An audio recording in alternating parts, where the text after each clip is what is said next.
মানদা পইচা কেইটা কি হব তুমি হেৰিয়ে কি কয় ই ছবিটা একেবাৰে দিয়া নাই নেকি? এটকাও নাই দিয়া, 10 পইচাও নাই দিয়া। মই তোমাক শিৱসাগৰত বেলেগ মই ঠিকা এটাও ঠিক কৰি দিম। এটা বিশেষ কাৰণত এই প্ৰেছ মিটখন দিব লগা হৈছে, যিহেতু আমি দেখি আছো সংবাদ মাধ্যমৰ আগত দুজনমান কয়লা মাফিয়াই মানস কোঁৱৰ আৰু ছবিৰ আহমেদে নিজক ধোঁৱা তুলসী পাত সজাবৰ বাবে তেখেতলোকে যিধৰণে আজি সংবাদ মেলৰ আগত যেনেকৈ গালি পাৰি আছে মানুহক, সেইটো সন্দৰ্ভত আমি ক'বলৈ লৈছো। 2020 চনত মানস কোঁৱৰে দিশৰ বচাও আন্দোলন কৰিছিলে, লগত আছিলে চেতিয়া ফুকন উপাধিৰ এজন ছাত্ৰ নেতা। তেখেতলোকৰ লগত লগ লাগি মানস কোঁৱৰে আমাৰ সকলোকে উলিয়াই দি সেইটো টাইমত দিশৰ বচাও আন্দোলন কৰিছিলে। কিন্তু দিশৰ বচাও আন্দোলনৰ ফচল ৰাইজে কি পালে? দিশৰ বচাও আন্দোলনৰ ফচল মানস কোঁৱৰ আৰু ছবিৰ আহমেদৰ সেই সময়ত কয়লা মাফিয়া হ'ল। ইতিমধ্যে আমাৰ হাতত প্ৰমাণ আহি পৰিছে, ছবিৰ আহমেদ এজন কয়লা মাফিয়াৰ লগত জড়িত।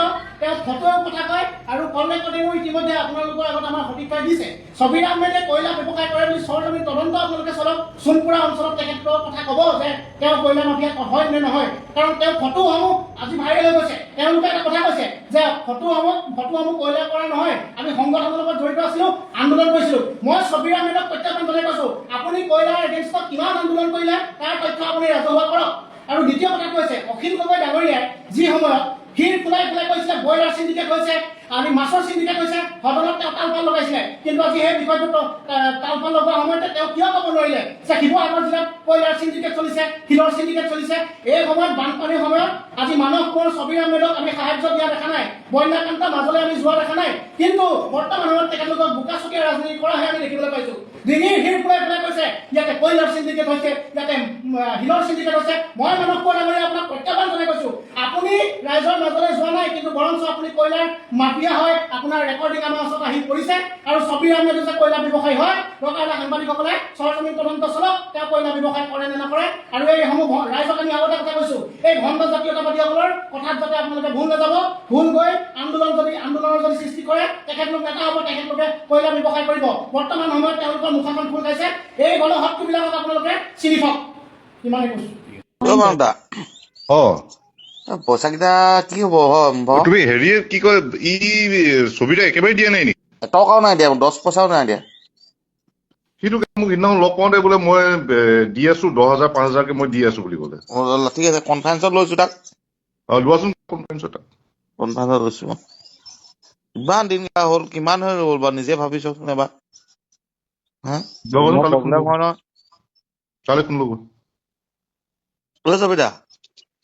ছবিদা হেল্ল' পৰাগে কৈছো। এই মানস দা লাইনত আছে।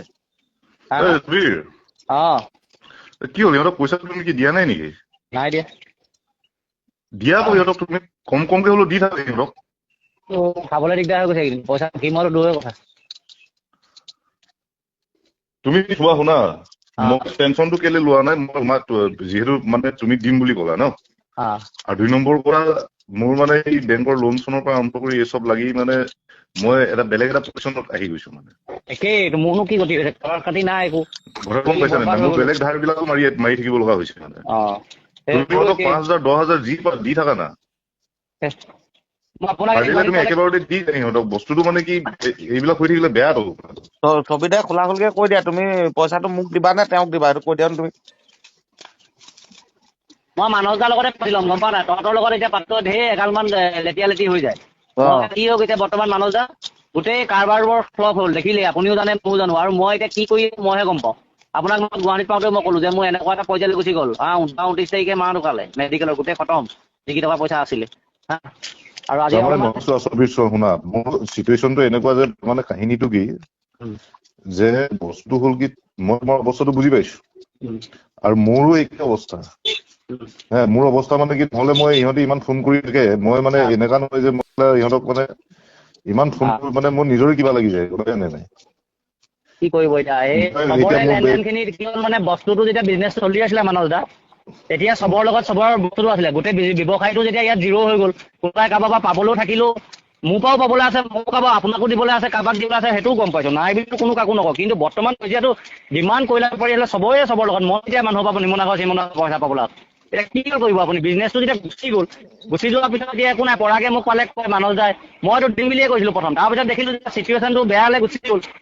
চলিবলৈকে দিগদাৰ হৈছে নিজৰ তুমি এটা কথা শুনা, এতিয়া এটা চলিবলৈ দিগদাৰ হৈছে, মোৰো চলিবলৈ দিগদাৰ হৈছে, চবৰে ইয়াৰো চলিবলৈ দিগদাৰ হৈছে, চবৰে এইটো হৈ আছে। গতিকে তোমাক মই বেছি প্ৰেচাৰটো দিয়া নাই মানে হে, আৰু প্ৰেচাৰটো দিও লাভ নাই, কাৰণ মই জানো মানুহৰ অৱস্থাটো খুবেই বেয়া। তো এতিয়া গোটেই কথাটো হৈ গ'ল কি, যেনেকে পাৰা মানে অলপ অলপকে হলেও ইহঁতক দি দিয়া, কথাটো গম পাইছা? ইহঁতক দি থাকা, অলপ অলপকে দি থাকা, তুমি গোটেইটো একেলগে দিব নালাগে এইটো। চাইছো বাৰু, ৰ'ব মই আপোনাক ফোন মাৰিম, কথা পাতিম বাৰু।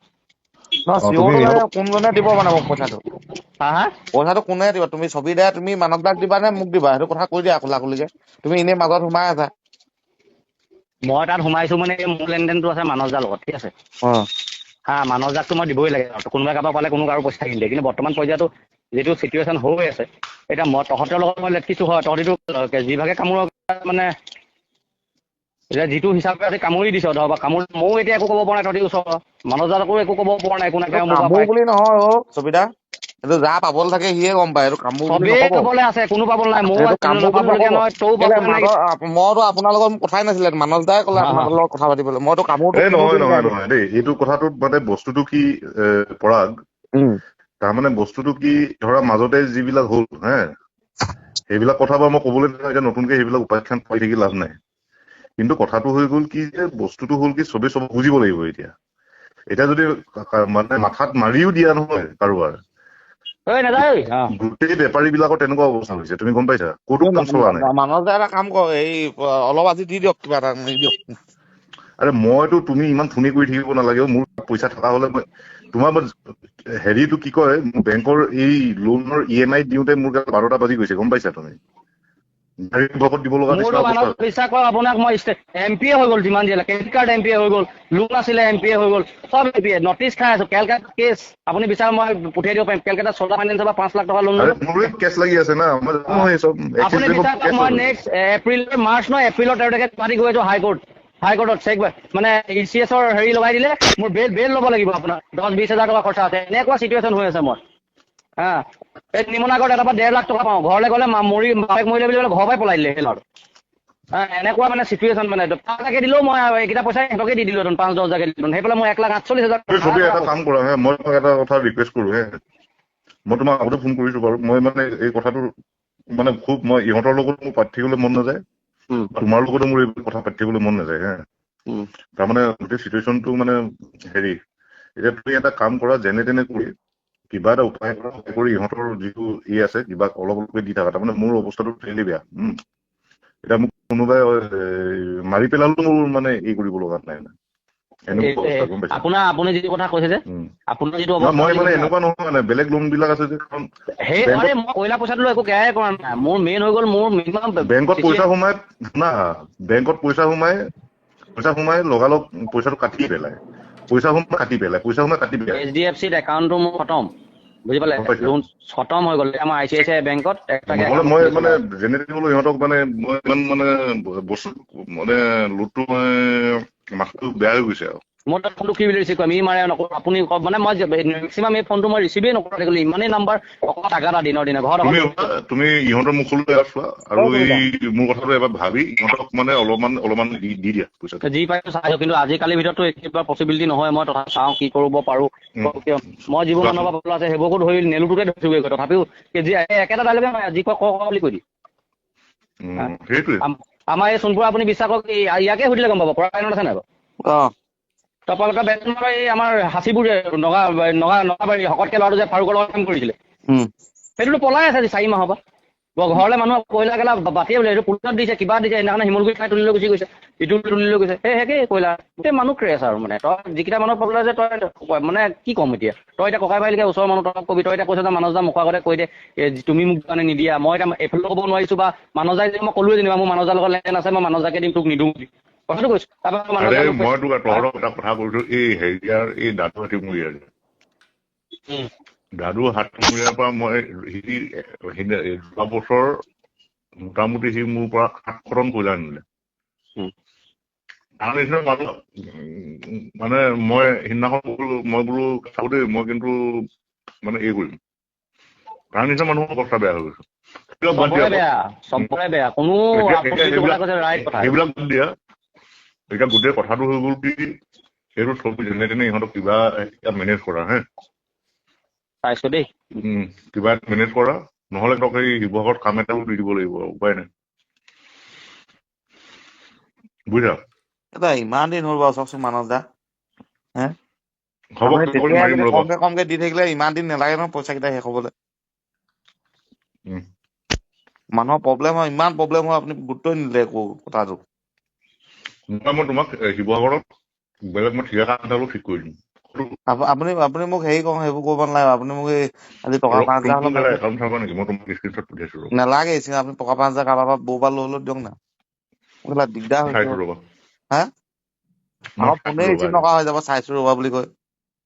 ফোন ৰিচিভ কৰা নাই, নিজৰ আপুনি নিজৰ যদি ভাইটি বুলি ভাবে, মই আপোনাক ককাই বুলি ভাবি আছো, আপুনি মোক পইচা 5,000 টকা এটা মাৰি দিয়ক না কিবা এটা কৰি। হ'ব সন্ধিয়ালৈ ৰোৱাচোন তুমি। সন্ধিয়া নক'বগে, মানে মোক কি হ'ল গম পাই নাই আপুনি? মোক সন্ধিয়ালৈকে তুমি সময় দিয়া, হা সন্ধিয়ালৈকে সময় দিয়া। চিয়'ৰ, ঠিক আছে। নমস্কাৰ। অসমত কয়লা নাই বুলি সত্য ঢাকি ৰাখিব নোৱাৰি। অবৈধ কয়লা ব্যৱসায়ী আৰু দায়ী বিষয়াক মুখ্যমন্ত্ৰীয়ে ৰক্ষণাখন দিবলৈ চেষ্টা কৰিছে নেকি? এইটোৱে মোৰ সন্মুখত এক ডাঙৰ প্ৰশ্ন। শেহতীয়া দিশৰ ভয়াৱহ বানৰ পাছত অসমৰ মুখ্যমন্ত্ৰী ডক্টৰ হিমন্ত বিশ্ব শৰ্মা ডাঙৰীয়াই কয়লা খনন আৰু অবৈধ খননৰ প্ৰসংগত যি মন্তব্য দিছে, সেয়া শুনি মই অত্যন্ত আচৰিত হৈছোঁ। মুখ্যমন্ত্ৰীয়ে কৈছে যে দিশৰ পানী নাগালেণ্ডৰ পাহাৰৰ পৰা আহিছে, নাগালেণ্ডত হোৱা মাইনিং অসম চৰকাৰে বন্ধ কৰিব নোৱাৰে, আৰু বানৰ সৈতে মাইনিঙৰ সম্পৰ্ক আছে নে নাই সেয়া বৈজ্ঞানিকভাৱে পৰীক্ষা কৰিব লাগিব। বৈজ্ঞানিক তদন্তৰ কথাত মোৰ কোনো আপত্তি নাই, বৰঞ্চ মই সেই তদন্তই দাবী কৰিছোঁ। কাৰণ নাগালেণ্ডত নিয়ম অনুসৰি মাইনিং হৈছিল নে সেই কথাটো চাব লাগিব। কিন্তু মোৰ প্ৰশ্ন হ'ল, বৈজ্ঞানিক তদন্ত হোৱাৰ আগতে অসমত অবৈধ খননৰ অভিযোগক নৎসাৎ কৰাৰ এই ব্যস্ততা কিয়? কাৰ স্বাৰ্থ ৰক্ষা কৰিবলৈ এই বক্তব্য? অসমত কয়লা নাই নেকি? ভাৰত চৰকাৰে তাৰ উত্তৰ দিছে। অনুগ্ৰহ কৰি মুখ্যমন্ত্ৰী মহোদয়ে মোৰ কথা বিশ্বাস কৰিব নালাগে। মই আপোনাক আপোনাৰ নিজৰ দলৰ নেতৃত্বাধীন ভাৰত চৰকাৰৰ কয়লা মন্ত্ৰণালয়ৰ কোল ডাইৰেক্টৰী অফ ইণ্ডিয়া 2024-25 চাবলৈ কৈছোঁ। সেই চৰকাৰী তথ্য অনুসৰি অসমত মুঠ কয়লা সম্পদ প্ৰায় 525.01 মিলিয়ন টন। ইয়াৰে প্ৰায় 464.78 million ton proved reserves, 57.21 million ton indicated আৰু 3.02 টন ইণ্টেণ্ডেড ৰিচোৰ্চ। আৰু ভাৰত চৰকাৰৰ ইণ্ডিয়ান ব্যুৰো অৱ মাইন্সৰ নথিত অসমৰ মাকুম কোল ফিল্ডতেই প্ৰায় 452.79 মিলিয়ন টন কয়লা সম্পদ দেখুওৱা হৈছে। এতিয়া মোৰ প্ৰশ্ন, মুখ্যমন্ত্ৰীৰ কথা সঁচা নে ভাৰত চৰকাৰৰ কয়লা মন্ত্ৰণালয় আৰু জিঅ'লজিকেল ছাৰ্ভে অৱ ইণ্ডিয়াৰ তথ্য সঁচা? জাষ্টিছ BP কটকী কমিশ্যনৰ প্ৰতিবেদনকো মুখ্যমন্ত্ৰীয়ে অস্বীকাৰ কৰিব নেকি? অসমত অবৈধ কয়লা খননৰ অভিযোগ কোনো বিৰোধী দলৰ সৃষ্টি কৰা কাহিনী নহয়। 2020 চনত অসম চৰকাৰে গুৱাহাটী হাইকোৰ্টৰ অৱসৰপ্ৰাপ্ত ন্যায়াধীশ জাষ্টিছ BP কটকীৰ নেতৃত্বত কমিশ্যন অৱ ইনকুৱাৰী গঠন কৰিছিল। সেই কমিশ্যনৰ প্ৰতিবেদন 2021 চনত চৰকাৰক দাখিল কৰা হয় আৰু পাছত বিধানসভাতো ইয়াক ছাবমিট কৰা হয়। কমিশ্যনে অত্যন্ত গুৰুতৰ তথ্য পোহৰলৈ আনিছিল আৰু এই তথ্যসমূহ নিশ্চিতভাৱে চাবলগীয়া। প্ৰতিবেদন অনুসৰি নৰ্থ ইষ্টাৰ্ণ কোল ফিল্ডছে প্ৰয়োজনীয় মাইনিং ৰাইটছ, ফৰেষ্ট ক্লিয়াৰেন্স নোহোৱাকৈ দীৰ্ঘ সময় কয়লা উত্তোলন কৰা বিষয় তাত ধৰা পৰিছিল আৰু ইয়াৰ মূল্য আছিল 4,872 কোটি টকা। কমিশ্যনে এই ধন অসম চৰকাৰক আদায় দিবলৈও পৰামৰ্শ দিছিল। ইয়াতে শেষ নহয়, জাষ্টিছ কটকীৰ কমিশ্যনৰ ৰেড হোল মাইনিং, বনাঞ্চলৰ ভিতৰত অবৈধ খনন, পৰিৱেশ আইন উলংঘনৰ গুৰুতৰ বিষয়সমূহো পোহৰলৈ আহিছিল। আৰু আজি চৰকাৰৰ সুবিধাৰ বাবে সেই কমিশ্যনৰ প্ৰতিবেদন আমি পাহৰি যাম নেকি? এইখন চৰকাৰে অবৈধ কয়লা বন্ধ কৰিবলৈ কমিটি গঠন কৰিছিল। কটকী কমিশ্যনৰ প্ৰতিবেদনৰ পাছত অসম চৰকাৰে চিফ ছেক্ৰেটাৰীৰ নেতৃত্বত এখন কমিটি আৰু ডিজিপিৰ নেতৃত্বত আন এখন কমিটি গঠন কৰি ইলিগেল কোল ষ্ট'ৰেজ ট্ৰেন্সপৰ্টেশ্যন বন্ধ কৰাৰ ব্যৱস্থা লোৱাৰ কথা কৈছিল। আৰু মুখ্যমন্ত্ৰী হিমন্ত বিশ্ব শৰ্মা দুয়োখন মন্ত্ৰীসভাতে মন্ত্ৰী আছিল। যদি অসমত কয়লা বিষয় হোৱাই নাছিল তেনেহ'লে চিফ ছেক্ৰেটাৰী আৰু ডিজিপিৰ নেতৃত্বত অবৈধ কয়লা খননৰ বিৰুদ্ধে কিয় কমিটি হৈছিল? কাক বাধা দিবলৈ এই কমিটি গঠন কৰা হৈছিল? কি পৰিবহণ বন্ধ কৰিবলৈ এই কমিটি কৰা হৈছিল? 263টা ইলিগেল ৰেড হল মাইনিঙৰ কথা ক'ত আহিল? উমৰাংচুৰ ভয়াৱহ ঘটনাৰ পাছত অসম বিধানসভাত চৰকাৰী পক্ষৰ পৰা ইলিগেল ৰেড হল মাইনিং 263 চিনাকি কৰাৰ কথা কৈছিল। তেন্তে আজি আমাৰ ৰাইজৰ প্ৰশ্ন, 263টা অবৈধ মাইন চৰকাৰী নথিত থকাৰ পিছত অসমত কোল মাইন নাই, ইলিগেল কোল দুখত নাই বুলি কেনেকৈ ক'ব পাৰে? কাৰ মাটিত এইসমূহ চলি আছে? কোনে কয়লা খনন কৰি আছে? কোনে ট্ৰেন্সপৰ্ট পাৰ্মিট দিছে? কোন পুলিচ ষ্টেচনৰ মাজেৰে এই অবৈধ কয়লা খননৰ ট্ৰাকসমূহ গৈছে?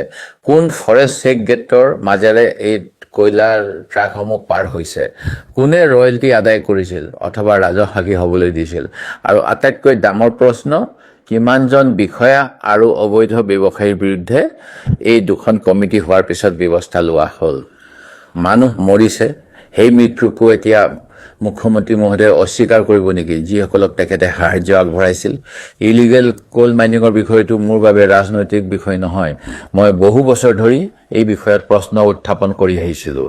প্ৰাঞ্জল মৰাণৰ মৃত্যু, তাৰপিছত নেশ্যনেল গ্ৰেইন ট্ৰাইব্যুনেলৰ হস্তক্ষেপৰ কথা মই উত্থাপন কৰিছিলোঁ। 24 মে 2024 টিকক পাটকাই অঞ্চলত মৃত্যু হোৱা কয়লা শ্ৰমিকৰ মৃত্যুৰ পিছত মই এই অঞ্চল পৰিভ্ৰমণ কৰি আছাম হিউমেন ৰাইট কমিশ্যনৰো ওচৰ চাপিছিলোঁ। আৰু তাৰপিছত আহিল উমৰাংচু ট্ৰেজেডি। সেই অবৈধ ৰেড হল মাইনিঙত চৰকাৰী হিচাপত 9জন শ্ৰমিকৰ মৃত্যু হ'ল, কিন্তু আমি জাষ্টিছ অনিমা শইকীয়া কমিশ্যনক তাতকৈ বেছি হোৱা বুলি কৈছিলোঁ। Death of workers due to illegal mining in Dima Hasao district বুলি বিধানসভাত প্ৰশ্ন উত্থাপন কৰি এডজৰ্ণমেণ্ট মোচন আনিছিলোঁ। মই নথিভুক্তভাৱে যিসমূহ উল্লেখ কৰিলোঁ সেই অনুসৰি 13জন মানুহৰ মৃত্যু, কিন্তু ইয়াতকৈ বেছি হৈছিল। মই মুখ্যমন্ত্ৰীক সুধিছোঁ, এই 13জন মানুহ কিহৰ খনিত মৰিছিল? যদি কয়লা খনিত নহয়, কি খনন কৰিছিল তেওঁলোকে? যদি ইলিগেল মাইনিং নাই, তেতিয়াহ'লে উমৰাংচুৰ সেই গাঁতবিলাক কিহৰ গাঁত আছিল? বিষয়টো এতিয়া কাক ৰক্ষণাবেক্ষণ কৰিবলৈ এনেধৰণে মুখ্যমন্ত্ৰীয়ে বক্তব্য ৰাখিছে? মোৰ সন্দেহ এতিয়া আৰু গভীৰ হৈছে, কাৰণ চৰকাৰৰ নিজৰ কমিশ্যনে অবৈধ খননৰ তথ্য দিছে। ভাৰত চৰকাৰে অসমৰ কয়লা সম্পদৰ তথ্য প্ৰকাশ কৰিছে। আদালতে বিষয়টো গুৰুত্ব সহকাৰে লৈছে। NGT-য়ে এই বিষয়টো সন্দৰ্ভত বিবেচনা কৰিছে। আছাম হিউমেন ৰাইটছ কমিশ্যনে এই বিষয়টো লৈছিল। ইলিগেল ৰেড হল মাইনিঙৰ বিষয়ে বিধানসভাত চৰকাৰে তথ্য দিছে। মানুহৰ মৃত্যু হৈছে। তাৰ পিছতো অসমৰ মুখ্যমন্ত্ৰীয়ে এনে এটা ইম্প্ৰেশ্যন সৃষ্টি কৰিব বিচাৰিছে যে অসমত কয়লা খননৰ কোনো বাস্তৱ সমস্যাই নাই। তেন্তে স্বাভাৱিকভাৱে প্ৰশ্ন, এই অস্বীকাৰ তাৰ স্বাৰ্থত? অবৈধ কয়লা ব্যৱসায়ীসকলক ৰক্ষা কৰা হৈছে নেকি? তেওঁলোকক ৰক্ষণাবেক্ষণ দিছে নেকি? যিসকল চৰকাৰী বিষয়া, বন বিষয়া, আৰক্ষী বিষয়া বা আন কৰ্তৃপক্ষৰ সন্মুখত বছৰ বছৰ ধৰি এই ব্যৱসায় চলিল, তেওঁলোকৰ দায়িত্ব ঢাকি দিবলৈ বিচৰা হৈছে নেকি? মই এই মুহূৰ্তত কোনো ব্যক্তিক দোষী ঘোষণা কৰা নাই, কিন্তু জাষ্টিছ কটকী কমিশ্যনৰ প্ৰতিবেদন, চৰকাৰী তথ্য, জিঅ'লজিকেল মাইনিঙৰ FIR, আদালতৰ হস্তক্ষেপ, বিধানসভাৰ নথি, ইমানবোৰ মৃত্যুৰ পিছত এই প্ৰশ্ন উঠাটো আমাৰ অধিকাৰ, নাগৰিক হিচাপে আমাৰ দায়িত্ব। দিখৌৰ বানৰ ক্ষেত্ৰতো সত্য বিচাৰি উলিয়াওক। দিখৌৰ নাগালেণ্ড পাহাৰৰ পৰা নামি আহে, এইটো সকলোৱে জানে, কিন্তু তাৰ অৰ্থ এইটো নহয় যে অসমৰ ভিতৰত হোৱা stone quarrying, illegal sand mining, riverbed excavation, bank cutting, deforestation, siltation, embankment failure, নদীৰ স্বাভাৱিক গতিৰ ওপৰত মানুহৰ হস্তক্ষেপ, এইবিলাক জানো পৰীক্ষা নকৰাকৈ বাদ দিব পাৰি? শেহতীয়াকৈ বিহুবৰ হিলনি, নেপালীকুটি, কমলচাপৰি অঞ্চলৰ ৰাইজে যেনেধৰণেৰে মুখ্যমন্ত্ৰীক ষ্ট'ন কোৱাৰিঙৰ ফলত ঘৰ বাৰী ধ্বংস হোৱাৰ কথা প্ৰতিবাদ কৰিলে, মুখ্যমন্ত্ৰীয়ে সেই ক্ষেত্ৰত মাত মাতিব লাগিব, ৰাইজৰ কথা শুনিব লাগিব। মই এই কথা কোৱা নাই যে কেৱল মাইনিঙৰ বাবেই বানৰ সৃষ্টি হ'ল। মই কৈছোঁ, স্বাধীন বৈজ্ঞানিক তদন্ত নকৰাকৈ মাইনিঙৰ সম্ভাৱ্য ভূমিকা মুখ্যমন্ত্ৰীয়ে আগতীয়াকৈ কিয় অস্বীকাৰ কৰিছে? মোৰ মুখ্যমন্ত্ৰীক মুকলি প্ৰত্যাহ্বান, যদি চৰকাৰৰ হাত পৰিষ্কাৰ, জাষ্টিছ BP কটকী কমিশ্যনৰ সম্পূৰ্ণ প্ৰতিবেদন আৰু একশ্যন টেকেন ৰিপৰ্ট পুনৰবাৰ ৰাজহুৱা কৰক। 2003 চনৰ পৰা বৰ্তমানলৈকে অসমৰ illegal coal mining district wise list প্ৰকাশ কৰক। চৰকাৰে চিনাক্ত কৰা 263টা ইলিগেল ৰেড হোল মাইনিঙৰ নাম আৰু লোকেশ্যন দিয়ক। প্ৰতিটো মাইনৰ অ'নাৰ অপাৰেটৰ লেণ্ড হোল্ডাৰ কোন আছিল প্ৰকাশ কৰক। কিমান FIR এৰেষ্ট চাৰ্জশ্বিট কনভিকশ্যন হৈছে প্ৰকাশ কৰক। কিমান কয়লা আৰু ট্ৰাক জব্দ কৰা হৈছে প্ৰকাশ কৰক। Forest, police, mining and geology, transport আৰু ডিষ্ট্ৰিক্ট এডমিনিষ্ট্ৰেশ্যনৰ কিমানজন বিষয়াৰ বিৰুদ্ধে ডিপাৰ্টমেণ্টেল ক্ৰিমিনেল একশ্যন লোৱা হৈছে ৰাজহুৱা কৰক। আৰু দিশৰ ক্ষেত্ৰত hydrologist, geologist, river morphology expert, environmental scientist, mining expert, remote sensing expert লৈ স্বাধীন বিশেষজ্ঞ কমিটি গঠন কৰক। ছেটেলাইট ইমেজাৰী ব্যৱহাৰ কৰি গত 20 বছৰত দিশৰ কেচমেণ্ট, ৰিভাৰবেড, বেংক, ফৰেষ্ট কভাৰ, মাইনিং, কোৱাৰিং এক্টিভিটিৰ পৰিৱৰ্তন পৰীক্ষা কৰক আৰু এই প্ৰতিবেদন ৰাজহুৱা কৰক। মোৰ শেষত এটাই মন্তব্য, মাননীয় মুখ্যমন্ত্ৰী মহোদয়, সত্যক অস্বীকাৰ কৰিলে সত্য নোহোৱা হৈ নাযায়। জাষ্টিছ কটকী কমিশ্যনৰ ৰিপৰ্ট মচি পেলাব নোৱাৰি। গভৰ্ণমেণ্ট অৱ ইণ্ডিয়াৰ কোল ডাইৰেক্টৰী মচি পেলাব নোৱাৰি। অসম বিধানসভাৰ ৰেকৰ্ড মচি পেলাব নোৱাৰি। উমৰাংচুৰ 9জনতকৈ অধিক শ্ৰমিকৰ মৃত্যু মচি পেলাব নোৱাৰি। টিকক পাটকাইৰ 3জন শ্ৰমিকক পাহৰাব নোৱাৰি। প্ৰাঞ্জল মৰাণকো ইতিহাসৰ পৰা মচি পেলাব নোৱাৰি। সেয়ে মোৰ প্ৰশ্ন অতি স্পষ্ট, মুখ্যমন্ত্ৰী মহোদয়, অবৈধ কয়লা খনন নাই বুলি দেখুৱাবলৈ এই ব্যস্ততা কিয়? অবৈধ কয়লা ব্যৱসায়ী, তেওঁলোকক সহায় কৰা দুৰ্নীতিগ্ৰস্ত ব্যৱস্থাটোক ৰক্ষণাবেক্ষণ দিব বিচৰা হৈছে নেকি? যদি নহয়, তদন্ত কৰক, নাম প্ৰকাশ কৰক, একশ্যন টেকেন ৰিপৰ্ট প্ৰকাশ কৰক আৰু দোষীক শাস্তি দিয়ক। দিশৰ বানত সৰ্বস্ব হেৰুওৱা ৰাইজে ৰাজনৈতিক অস্বীকাৰ নিবিচাৰে। তেখেতসকলে সত্য বিচাৰে, তেওঁলোকে জবাবদিহিতা বিচাৰে, তেওঁলোকে ন্যায় বিচাৰে। ধন্যবাদ।